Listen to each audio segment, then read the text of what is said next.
Rusia kembali unjuk gigi di dunia drone dengan meluncurkan Kasatka alias Killer Whale. Drone ini bukan sekedar mainan biasa, tapi punya peran krusial sebagai relay sinyal untuk operasi pengintaian dan serangan.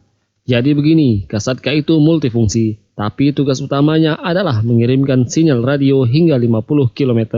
Dengan begitu, drone kamikaze seperti Tribunal bisa dikendalikan lebih jauh dan lebih akurat. Nah, yang bikin tambah menarik, Kasatka juga bisa jadi umpan buat mengelabui sistem pertahanan udara musuh. Dia dilengkapi reflektor khusus yang membuatnya terlihat seperti drone besar, semacam Geran 2 atau Orion. Jadi, sistem radar lawan bakal tertipu mentah-mentah dan mengira ini target besar, padahal cuma drone umpan. Jangan kira drone ini cuma buat tipu-tipu doang. Kasatka juga bisa membawa hulu ledak hingga 3 kg, yang artinya bisa berfungsi sebagai drone kamikaze. Secara teknis, drone ini punya jangkauan 70 km dan bisa terbang selama 40 hingga 60 menit. Ketinggian operasionalnya juga lumayan, di rentang 1000 hingga 2000 meter. Sejak Juli tahun 2024, Rusia benar-benar gila-gilaan dalam penggunaan drone. Pada bulan November saja ada 2.300 drone yang diluncurkan. Ini bahkan lebih banyak dari bulan sebelumnya. Data dari intelijen militer Inggris mencatat sejak September hingga November 2024, sekitar 50 hingga 60% drone yang dikerahkan Rusia adalah drone umpan. Tujuannya pun jelas, yaitu menguras sistem pertahanan udara Ukraina.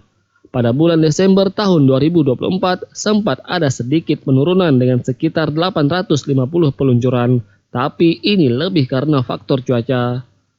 Yang bikin makin menarik, Rusia nggak cuma andalkan drone yang canggih, tapi juga pakai drone umpan murah meriah. Contohnya Gerbera, drone dari kayu lapis dan foam yang diproduksi di Tatarstan. Murah, simple, tapi tetap bikin pusing pertahanan udara lawan. Meski Gerbera ini masuk kategori umpan, beberapa unitnya ternyata dilengkapi muatan peledak kecil hingga 5 kg. Jadi kalau kena target tetap bisa bikin kerusakan.